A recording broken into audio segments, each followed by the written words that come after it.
समस्त सनातनी प्रिय बंधुजनों को मेरा नमस्कार है। प्रिय बंधुजन, यदि आप मुझे यूट्यूब चैनल पर देख रहे हैं तो चैनल को सब्सक्राइब करिए, लाइक करिए और यदि फेसबुक पर देख रहे हैं तो फॉलो करिए और जितना हो सके शेयर ज़रूर करिएगा। प्रिय बंधुजन, रमज़ान के इस पाखंड वाले महीने में रमज़ान में राम और दिवाली में अली, दिल्ली चली सौहार्द की गली। चौंकिए मत। दरअसल बंधु, जिहाद के जो बीज अंकुरित होते हैं उस केंद्र में, उस संस्थान में जाकर रेखा गुप्ता जी, दिल्ली की नवनिर्मित मुख्यमंत्री, ये बयान देती है। इस बयान को सुनकर कोई भी अपना सर पीटने लगेगा, सन्न रह जाएगा। लेकिन सन्न मत होइए, मैं तो अभ्यस्त हो चुका हूँ, क्योंकि जानता हूँ कोई भी हिंदू कितना भी कट्टर हो, अपवाद को छोड़कर मेरे बंधु, 1 2 3 मतलब अपवाद को छोड़कर इस भारी भीड़ में खूब चुनाव से पहले मैं हिंदू हूँ, शरिया इतना खराब है, हदीस बेकार है, कुरान को बाप रे बाप छोड़ दो। सनातन के इतने दम्भ भरते हैं, इतने जोश जुनून कहाँ से ले आते हैं पता नहीं। जैसे ही वो नौनिहाल बन जाते हैं, मतलब कि चुनाव जीत जाते हैं नए नवेले, या फिर सांसद बन जाए, विधायक बन जाए, या फिर विधान पार्षद कोई भी पद प्रतिष्ठा प्राप्त कर ले, फिर उसके बाद 5 साल की गद्दी है भैया, कार्यकाल पूरा करना है, बॉडीगार्ड मिला है, आलीशान बंगला मिला है, स्वादिष्ट भोजन मिल रहा है, अच्छे खासे मतलब कि पेंशन मिलेंगे। अब तो वेतन मिल रहा है, भविष्य में पेंशन भी मिलेंगे। अब जीवन से मोह पकड़ लेता है। अब जो है लफड़ा करने का मन नहीं करता, जूझने का कोई अब मन नहीं करता। अब तो भैया बस शांति से जीना है, किसी प्रकार से झगड़ा किसी के बीच में ना हो। हम कोई लफड़ा में नहीं पड़ेंगे। जानते हैं मेरे बंधु, ये आता कहाँ से है? आता है कथावाचकों के यहाँ से, सत्संगों से। बुरा मत मानिएगा, सही बता रहा हूं।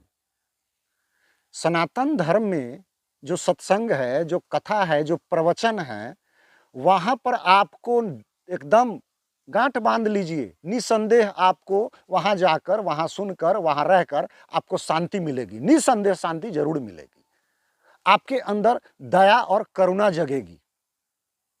ये शांति, ये दया और करुणा धीरे धीरे आपको कायर बना देगी। रिजल्ट सबके सामने है, ये मेरे अपने बयान नहीं है, ये आत्ममंथन और चिंतन से प्राप्त किए गए वो ज्ञान है जो मैं आपके सामने रख रहा हूं। मैं समझता हूं किसी भी भगवान का भक्त होने से बेहतर किसी बाप का, किसी माता का उत्तम पुत्र बनूं। किसी भगवान के बेहतर भजन करने से बेहतर मैं बेहतर भाई बनना पसंद करूंगा, बेहतर मित्र बनना पसंद करूंगा, बेहतर पति बनना पसंद करूंगा। और हिंदुस्तान में कथा प्रवचन से ये सब कुछ सुखद रिजल्ट नहीं आ रहे हैं। हम सब कायर बन जा रहे हैं। भौतिक जीवन से हमें मोह पकड़ लेता है, मौत से डर लगने लगता है, और फिर बस वही कि ये तो कलयुग है, सब कुछ तय हो चुका है। खाक कुछ भी तय नहीं हुआ है। तमाम साधु और संत आपको बुज़दिल बना रहे हैं, आपको हिजड़ा बना देंगे। मेरे बंधु, आपकी बहना की इज्जत लूट ली जाएगी, आपकी आंखों के सामने आप कुछ नहीं कर पाओगे, आप अपनी जान की फिक्र में रहोगे। और रिजल्ट सबके सामने है। भारत में कोई ट्रक लेकर पलट जाए, सामान से भरा ट्रक यदि पलटी मार दे, तो कोई घायल ड्राइवर को लेकर अस्पताल नहीं भागेगा, सब अपने अपने झोले में सामान इकट्ठा करेगा, लूट कर ले जाएगा उस ट्रक को। अगर तेल का टैंकर पलट जाए मेरे बंधु, तो डब्बा बोतल लेकर लोग तेल भरने लग जाएंगे, ड्राइवर को कोई अस्पताल लेकर नहीं जाएगा। हिंदुस्तान के सनातन वाले इलाके में बड़ी भीड़ में मैंने बेटियों को मार खाते, जलाते हुए, लूटते हुए देखा है। और तमाम ये जितने छुट भैये सनातनी हैं, सबको मोबाइल से फोटो खींचते देखा है, वीडियो बनाते देखा है। हम अपने आईडी से डालेंगे, अच्छा खासा व्यूज मिल जाएगा। वाह रे, यही है नौटंकी। मेरे बंधु, हाँ, किसी ने जीवन दिया है, ये जो सुंदर कलेवर मतलब देह दिया है, तो बस जीवन दिया है, देह दिया है, बाद बाकी कुछ भी नहीं दिया है। सामाजिक जो भी मर्यादित रिश्ता है ना, जो भी लाज प्रतिष्ठा है, जो भी सामाजिक बंधन है, ये किसी ब्राह्मण ने दिया है, किसी शुक्ला जी ने नहीं दिया है, किसी तिवारी जी ने, चौबे जी ने, दुबे जी ने नहीं दिया है, बस और बस सिर्फ और सिर्फ ब्राह्मण ने दिया है।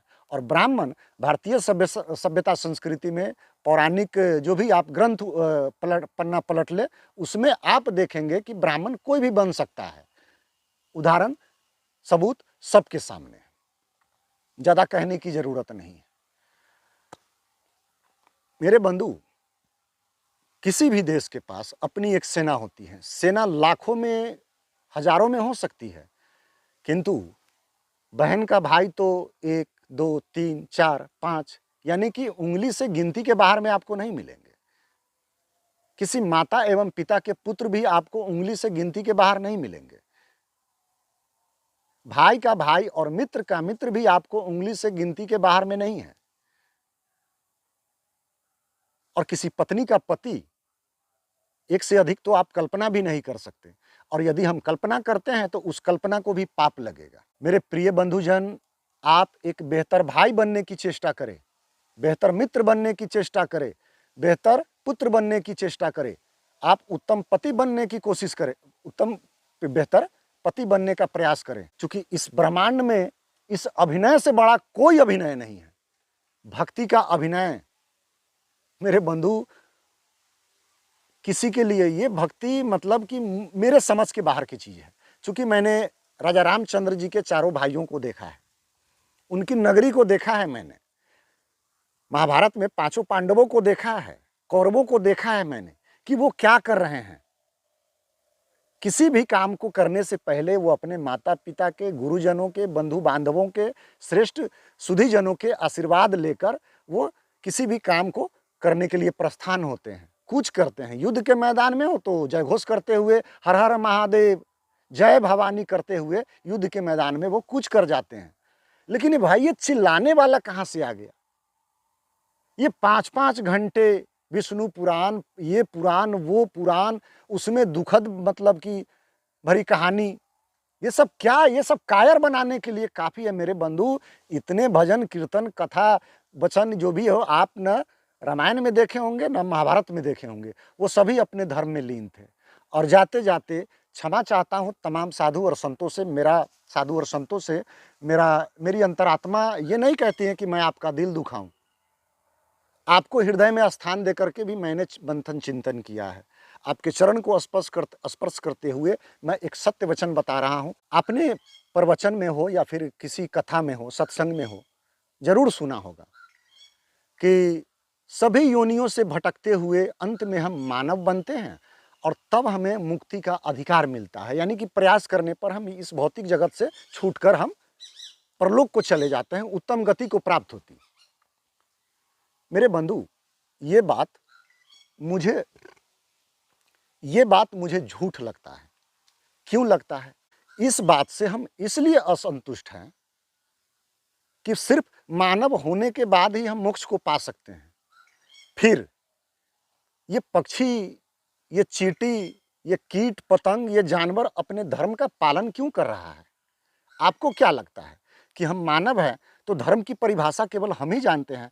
हाँ भैया, हम केवल परिभाषित कर सकते हैं, चरितार्थ भी यदा कदा कर लेते हैं, लेकिन आप तमाम जीव जंतुओं को देख लें, समस्त पशु पक्षियों को देख लें, चाहे वो जलचर हो, उभयचर हो, नभचर हो, सभी अपने धर्म में तल्लीन हैं।